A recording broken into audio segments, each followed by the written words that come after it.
संघ क्यों चिंतित है? जिस संघ ने मोदी को बीजेपी के शीर्ष पर स्थापित किया, जिस संघ ने मोदी को बीजेपी का प्रधानमंत्री पद का उम्मीदवार बनाया, जिस संघ ने न आडवाणी की परवाह की, न सुषमा स्वराज की, न बीजेपी के बाकी नेताओं की, जिन्हें नाराजगी थी मोदी की ताजपोशी को लेकर, वही संघ आज क्यों कह रहा है कि हमें नमो नमो नहीं करना है, हमारी नजर लक्ष्य पर होनी चाहिए? इस पर चर्चा कर रहे थे ब्रेक के पहले भी, और ब्रेक के बाद उसी मुद्दे पर हम एक बार सिंह साहब, एनके सिंह से पहले टिप्पणी लेते हैं, उसके बाद आरती मेहरा के पास चलेंगे।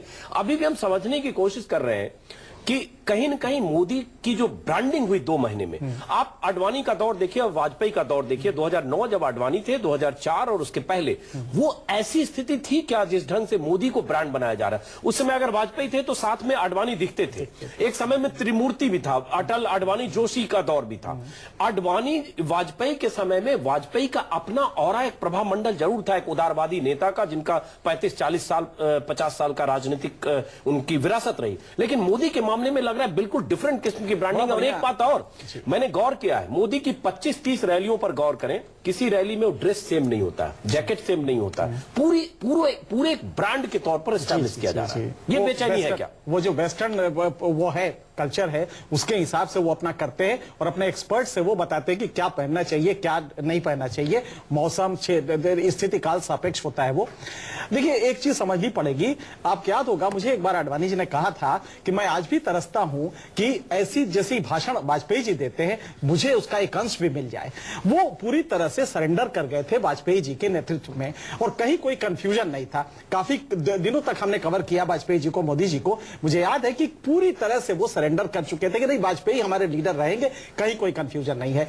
आज मोदी को लेके जब संघ ने प्रोजेक्ट किया तो डे 1 से ये खतरा था संघ को कि ये व्यक्ति अगर प्रोजेक्ट होगा तो इसकी जो अपनी पर्सनालिटी है वो कहीं ना कहीं संघ के जो कलेक्टिव लीडरशिप का है उस पर खतरा आएगा। और आज जो ये लगा है, ये एक झटका मोदी को दिया गया है। आप जो ये देख रहे हैं, ये शुद्ध मोदी को ये एहसास दिलाने के लिए कि तुम टेकन फॉर ग्रांटेड ना लो, हमें संघ को टेकन फॉर ग्रांटेड ना लो।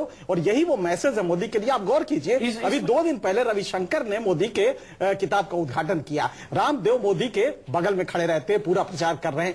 तो कहीं ना कहीं संघ को लगता है कि भाई विश्व हिंदू परिषद के तो नेता नहीं है इसमें मोदी एक सेपरेट कोर्स चार्ट कर रहे हैं, और ये संघ को कहीं ना कहीं नागवार गुजरेगा। उसमें कहीं ये बात भी है क्या? आरती, मेरा आपके पास आ रहा हूं कि ये आप चूंकि ब्रेक के पहले नलिन कोहली थे हमारे साथ, आरती मेहरा, हालांकि आप माने या ना माने, आप सबने मिलकर मोदी को इतना बड़ा चेहरा बना दिया कि मोदी नाम केवलम, मोदी का मतलब जैसे बोलते हैं ना ठंडा मतलब कोका कोला, वैसे बीजेपी मतलब मोदी मोदी मोदी मोदी और कुछ नहीं। तो यही चिंता संघ की तरफ से छलक रही है, संघ की तरफ से, कि मोदी को अपने पार्टी से बहुत बड़ा बना दिया है। अब मोदी का मतलब ही बीजेपी है। यहां तक कि पार्टी का प्रेसिडेंट भी पहले बोलता है, मोदी बाद में बोलते हैं। ये परंपरा कभी नहीं रही है। जिस ढंग से मोदी मोदी मोदी करते हैं राजनाथ सिंह, वो कद में फासला दिखता है। आरती मेहरा, यही चिंता संघ की है। देखिए, ऐसा है, सबसे पहले संघ जो है, राष्ट्रीय स्वयंसेवक संघ, उसको गलती ना करे बिल्कुल भी अंडर एस्टिमेट करने की। समर्पित लोगों का इतना बड़ा समूह है जिन्होंने राष्ट्र के लिए अंडर एस्टिमेट तो कोई कर ही नहीं रहा है। संघ को चिंता है कि मोदी उनको अंडर एस्टिमेट ना करे। संघ ने ये मैसेज दिया। मेरी बात ही नहीं पूरी होने देते। जी जी, आप, मैंने शुरू किया है बोलना, प्लीज बोलने तो दें। चलिए बोलिए, आप बोलने तो दें। बोलिए तो मैडम मेहरा। पहले तो आरएसएस नरेंद्र मोदी जी को के नाम से या उन्हें कुछ ऐसा नहीं है। आरएसएस ने तो कभी भी व्यक्तिवाद में विश्वास किया ही नहीं। वो तो आप लोगों ने कर लिया व्यक्तिवाद में विश्वास। सोशल मीडिया का समय, वो तो आप लोगों ने व्यक्तिवाद में विश्वास कर लिया। नमो चाय, नमो टोपी, नमो पोस्टर, नमो नमो, हर हर मोदी, घर घर मोदी, ये सब आप लोगों ने कर लिया। यही चिंता संघ की है। नरेंद्र मोदी जो है वो अपने आप में कमल है। नरेंद्र मोदी के माथे पे लिखा हुआ है भारतीय जनता पार्टी। नरेंद्र मोदी को हम सबने मिलकर प्रधानमंत्री का बनाया अपना उम्मीदवार।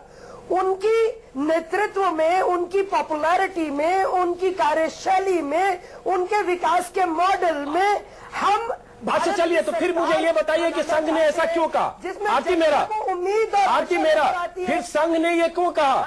फिर संघ ने ये क्यों कहा? चलिए यही बताइए, संघ ने क्यों कहा? नहीं, बिल्कुल आप संघ ने जो हमारे परम पूजनीय संचालक जी ने कहा, देखिए जो नमो नमो की बात है, अब हमारी नमो टी पार्टी है, नमो एक अपने आप में नरेंद्र मोदी का ऐसा एक बन गया कि वो लोगों के मुंह पे, देश भर में करोड़ों कार्यकर्ताओं के मुंह पे। आप मेरे सवाल का जवाब नहीं दे रहे हैं, आप मेरे सवाल का जवाब नहीं दे रहे हैं। करोड़ों कार्यकर्ताओं के मुंह पर नमो नमो है, इसकी चिंता संघ को तो होगी नहीं, संघ को खुश होना चाहिए। संघ ने ऐसा क्यों कहा कि हमारा काम अपने काडर के लिए, ये संदेश संघ ने क्यों दिया कि हमारा काम नमो नमो करना नहीं, लक्ष्य पर नजर रखना है, लक्ष्य के लिए काम करना है? बिल्कुल, लक्ष्य है सबसे इंपॉर्टेंट, लक्ष्य है राष्ट्र को बचाना, लक्ष्य है कांग्रेस मुक्त सरकार। फिर मेरे सवाल का जवाब नहीं दे रही है, बनाना भारत। फिर मेरे सवाल का जवाब नहीं दे रहे। संघ ने ऐसा क्यों कहा? सरकार का आरती मेरा, संघ ने ऐसा क्यों कहा? मेरे सवाल का जवाब दीजिए, नहीं तो आप कहेंगे मैं बोलने नहीं दे रहा हूं आपको। संघ ने बिल्कुल यही कहा कि राष्ट्र हमारा सबसे परम और राष्ट्रवाद से बढ़ के कुछ नहीं। भारत में सरकार अगर हम चाहते हैं तो भारत की सरहदों को, भारत की, ये सब संघ ने नहीं कहा, सरहद वगैरह का नहीं। संघ ने जो कहा है और मनमोहन वैद्य ने कहा है वो हमारे पास है। आप कहां सरहद तक जा रही हैं और उसके बाद आप पाकिस्तान तक चली जाएंगे, फिर कश्मीर समस्या समझाएंगे हम सब बैठ के। मैं ये पूछ रहा हूं संघ ने ऐसा क्यों कहा? अगर आप सब लोगों ने मिलकर मोदी को लार्जर देन पार्टी बना दिया, अगर नहीं बनाया हो तो संघ ने नहीं कहा था और वही संघ करे। आपके पास फिर आऊंगा एक बार। प्रेमचंद मिश्रा जी, ये हर पार्टी करती है, आप भी अपने हाईकमान के लिए कर रहे हैं, बीजेपी के सारे नेता मिलकर अपने हाईकमान के लिए कर रहे हैं। आपको मजा आ रहा है, आज आप दिग्विजय सिंह से लेकर कपिल सिब्बल इस पर बयान दे रहे हैं, आप भी इसकी व्याख्या कर रहे हैं, लेकिन हर पार्टी करती है, तो गलत क्या है? इनके पास संघ है, इसलिए संघ पीछे से इस पर नसीहत संघ की तरफ से जारी हो रही है। नहीं,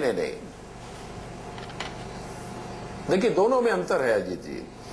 हम अपने नेता के लिए करते हैं, लेकिन यहाँ इनका नेता ही किसी और अपने अधीन व्यक्ति के लिए कर रहा है। अरे मोदी भी इनका नेता है भाई, मोदी प्रधानमंत्री पद का उम्मीदवार है। व्यक्ति को नहीं, बिल्कुल मोदी इनके प्रधानमंत्री पद के प्रत्याशी हैं।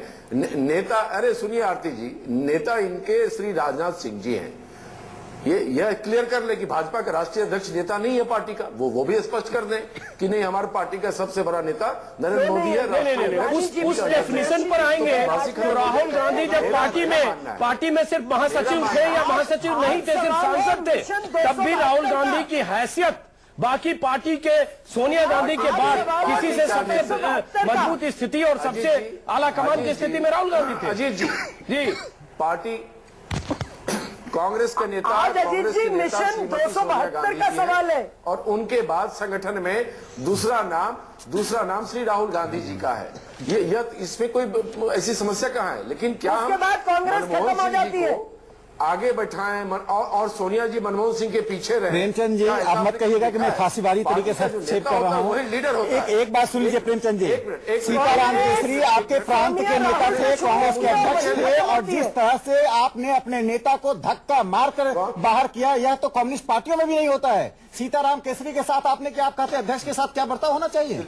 आप जवाब दे सकते हैं। सीताराम केसरी तो आपके प्रांत, तो हमारे प्रांत के थे, स्वतंत्रता सेनानी थे, कांग्रेस को 80 साल सेवा देने के बाद उसको यह परिणाम मिला। देखिए एक बात जान लीजिए, भारतीय संघ लोक शक्ति के नाते भारतीय जनता पार्टी को नसीहत अपने संसद को नसीहत देता है कि हम विचारधारा की लड़ाई लड़ने के लिए नरेंद्र मोदी, लाल कृष्ण आडवाणी, अटल बिहारी वाजपेयी, दीनदयाल उपाध्याय सभी विचारधारा के इंस्ट्रूमेंट्स हैं, वो विचारधारा का पर्याय नहीं है। मेरा जवाब आप, और ऐसा कहने में नरेंद्र मोदी का कहीं कोई विरोध नहीं है। नरेंद्र मोदी स्वयं संघ की विचारधारा से उपजे हुए व्यक्ति है और स्वयं भी व्यक्तिवाद के पोषक नहीं हो सकते। मिश्रा जी, अब आप मेरा जवाब दीजिए और अपने आप को तैयार करिए, कहीं आप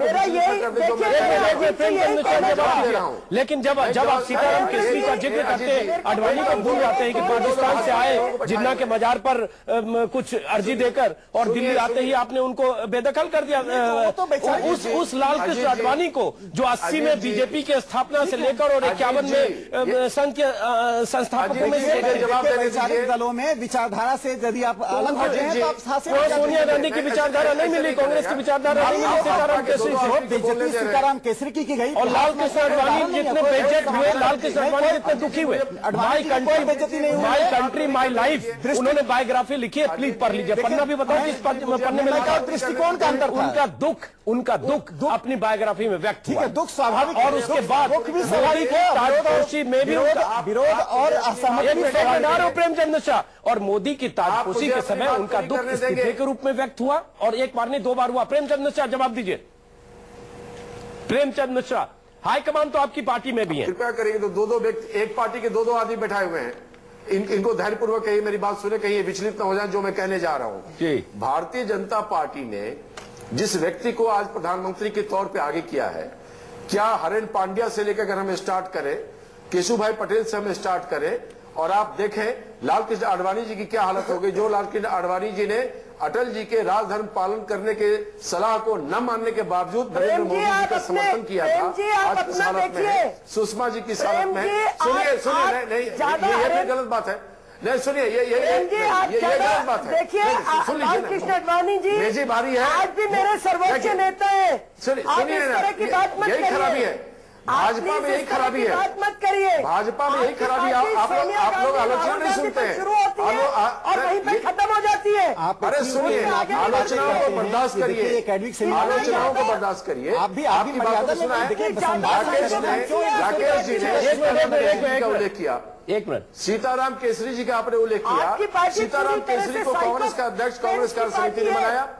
सीताराम केसरी जी के खिलाफ कांग्रेस कार्य समिति ने प्रस्ताव पेश करके सोनिया जी को अध्यक्ष बनाया। पूरे देश के लोगों ने कहा, यानी कहा था कि प्रधानमंत्री का उम्मीदवार, हमने कांग्रेस का नया अध्यक्ष चुन लिया था, वो संगठन की प्रक्रिया का हिस्सा था, उसका इससे कोई लेना देना नहीं है। तो इन्होंने भी प्रेमचंद मिश्रा जी, इन्होंने संगठन की प्रक्रिया का हिस्सा जो ऐसे भी संगठन काम करता है उसी ढंग से इन्होंने नरेंद्र मोदी को बनाया। मुद्दा सिर्फ वो नहीं है। चलिए आरती मेहरा, मुद्दा वो नहीं है। आरती मेहरा फिर मुद्दे पर आते हैं, इनके सिंह साहब को जाना भी है। आरती मेहरा, उसी मुद्दे पर फिर हम वापस आते हैं जो राकेश सिन्हा नहीं मान रहे, आप भी नहीं मानेंगे, कि पिछले 2-3 महीनों से जिस ढंग से मोदी की रैलियां हो रही है वो सब ठीक है।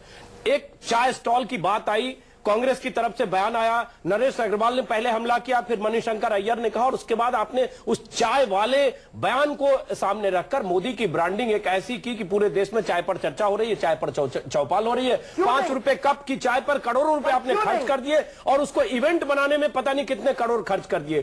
तो सब कुछ जो आपका प्रचार है उसमें मोदी के अलावा कुछ नहीं दिखता है। देखिए तो कहीं, हाँ जी दिखाइए। देखिए ऐसा है, राजनीति में सब संभावनाओं को तलाशना हमें हर संभावनाएं, हर पॉपुलैरिटी को, आज जब ये युग है, आप आम आदमी पार्टी को देखिए ना, सिर्फ टेलीविजन और सिर्फ बातों के और सिर्फ जिस तरीके से वो आई, आज बहुत जरूरत है जन जन तक पहुंचने के लिए। 1 मिनट, या नरेंद्र मोदी है, ये बताइए। आपने नहीं, आप फिर बीच में काट देते हैं, बात नहीं करने देते। नरेंद्र मोदी आपके मैं नेता आपको हैं? ये कह रही हूँ, आपके नेता नरेंद्र मोदी हैं या राजनाथ जी हैं? मैं बताऊंगी ना, आप कैसे डिसाइड करेंगे। भाजपा का नेता राजनाथ सिंह जी हैं या नरेंद्र मोदी हैं, ये बता दीजिए। मेरे नेता लाल कृष्ण आडवाणी है। मेरे नेता लाल कृष्ण आडवाणी है जो सर्वोच्च है। मेरे नेता राजनाथ है, मेरे प्रधानमंत्री और मेरे नेता नरेंद्र मोदी हैं।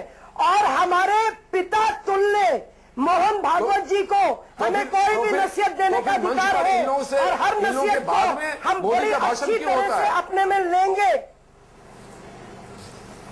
हम अपने पूरा, तो वही मैं जानना चाह रहा था। चलिए 1 मिनट, आप दोनों को रोक रहा हूं चूंकि बात कम है। प्रेमचंद मिश्रा जी, आरती मेरा 1 मिनट रोक रहा हूं। राकेश सिन्हा 1 मिनट, राकेश सिन्हा, चूंकि आप संघ को समझते हैं, 1 मिनट, कहीं न कहीं संघ की सादगी, संघ की विचारधारा, राष्ट्रवाद की बातें, और जिस ढंग से जो 1 मिनट आरती मेहरा जी 1 मिनट, और जो फिलॉसफी है, क्या उस फिलॉसफी की लक्ष्मण रेखा को अपने स्टाइल ऑफ कैंपेनिंग से, स्टाइल ऑफ ब्रांड बिल्डिंग से बीजेपी के नेता मोदी के संदर्भ में कहीं लांघ रहे हैं क्या?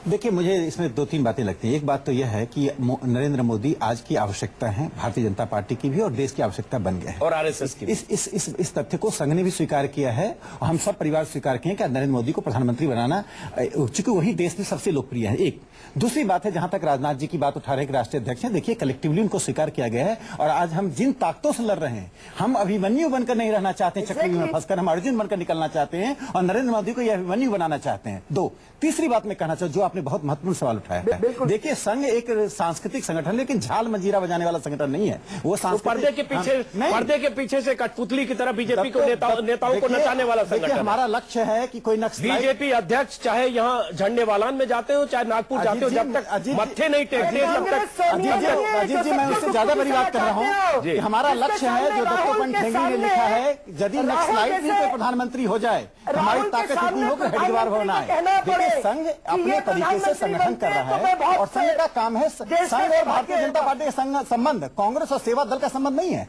संघ एक बड़ा संगठन है और उस बड़े संगठन के नाते भारतीय जनता पार्टी पर वैचारिक और मूल्य दोनों का नियंत्रण करता है। और मैं मानता हूं कि भारतीय राजनीति में कहीं व्यक्तिवाद नहीं होना चाहिए, कांग्रेस हो, लेकिन व्यक्तिवाद हो रहा है मोदी के संदर्भ में। ये तो एक इंस्ट्रूमेंटल है, इंस्ट्रूमेंटल है, मूल्य नहीं है, किसी को व्यक्तिवाद करना, इंस्ट्रूमेंटल है, किसी को व्यक्तिवाद, इंस्ट्रूमेंटल होना और मूल्य होना दोनों में अंतर है। आरएसएस के चिंतक को बीजेपी वाले डिस्टर्ब कर रहे हैं। आरती मेहरा जी, एक मिनट, आप ही के काउंटर पार्ट से बात कर रहा हूँ। आरती मेहरा जी, आप ही के काउंटर पार्ट से, आपका मुख्यालय 11 अशोक रोड है, इनका मुख्यालय झंडेवालान और नागपुर है, काउंटर पार्ट आप ही के। जी राकेश, देखिए, मैं ये कह रहा था कि देखिए, ये जो चीज है ब्रांड मोदी, वो मतभेद यहाँ भी दिख रहा है, देखिए, दोनों की लड़ाई से मतभेद दिख रहा है। जी। अच्छा प्रेमचंद जी, सुन लीजिए, इंस्ट्रूमेंटल है और वैल्यू नहीं है। भारतीय जनता पार्टी में व्यक्तिवाद मूल्य नहीं बन जाए, ये संघ की चिंता है और संघ इस चिंता से आज से नहीं, जनसंघ के समय तो से ये जो नसीहत है, दीनदयाल उपाध्याय, श्यामा प्रसाद मुखर्जी, अटल बिहारी वाजपेयी, लाल कृष्ण आडवाणी, सभी विचारधारा। तो इस नसीहत से हम इतना मान लेना राकेश सिन्हा जी कि कहीं न कहीं वो लक्ष्मण रेखा लांघी जा रही है, या ऐसा दिख रहा है संघ को? देखिए, किसी ने यह सवाल पूछेगा संघ से कि क्या करना चाहिए, विचारधारा प्रमुख है कि व्यक्तित्व को, क्या जवाब दिया जाएगा? इसका मतलब नहीं कि नरेंद्र मोदी का विरोध किया जा रहा है। यह तो एक संदर्भ में अपने कार्यकर्ताओं के अंदर की बैठक में साफ कहा गया कि हमें अपनी विचारधारा की लड़ाई लड़नी है, भारत को एक सांस्कृतिक राष्ट्रवादी राष्ट्र बनाना है। ये बात करने में कितना अच्छा लगता है, लेकिन दूसरी तरफ संघ का विचार और भारत में कोई अंतर दूसरी तरफ बड़े बड़े नेताओं को किस तरह से दरकिनार करके मोदी को आगे बढ़ाया गया और आगे भी बढ़ाया जा रहा है। मुरली मनोहर जोशी से लेकर कलराज मिश्रा कल को शिकार हो सकते हैं, उस पर भी बात करेंगे किसी और दिन में। लगातार हम बात करें Premchand Mishra ji, closing remark. BJP और आरएसएस की तरफ से दो लोग हैं, आपने कहा कि हमने दो क्यों बुलाए, इसलिए कि जितने सर्वे आ रहे हैं सब में बताया जा रहा है कि आपसे डबल सीटें इनकी आ सकती है, इसीलिए हमने दो बुला लिया। आप अपनी बात रखिए प्रेमचंद मिश्रा जी। चलिए, 16 मई को पता चल जाएगा। मैं स्पष्ट रूप से फिर उसी बात पर आ रहा हूं कि जो कुछ भी संघ प्रमुख ने कहा है उसके पीछे वही एक, मुझे लगता है एक सुविचारित मत उनका होगा कि भाजपा के अंदर में वरिष्ठ नेताओं को जो एक तरह से इग्नोर किया जा रहा है, उनके अंदर जो असुरक्षा हुआ है उनके राजनीतिक भविष्य को लेकर, या कहीं न कहीं वो मोदी जी को डाइजेस्ट नहीं कर पा रहे हैं। मुझे लगता है उसको ध्यान में रखकर उन्होंने एक छोटा फीलर दिया है। चलिए प्रेमचंद मिश्रा जी, आपकी बात आगे मुझे रोकना पड़ेगा क्योंकि कार्यक्रम खत्म करना। आरती मेहरा जी आपका, राकेश सिन्हा जी, प्रेमचंद मिश्रा जी, आप सभी का बहुत बहुत शुक्रिया।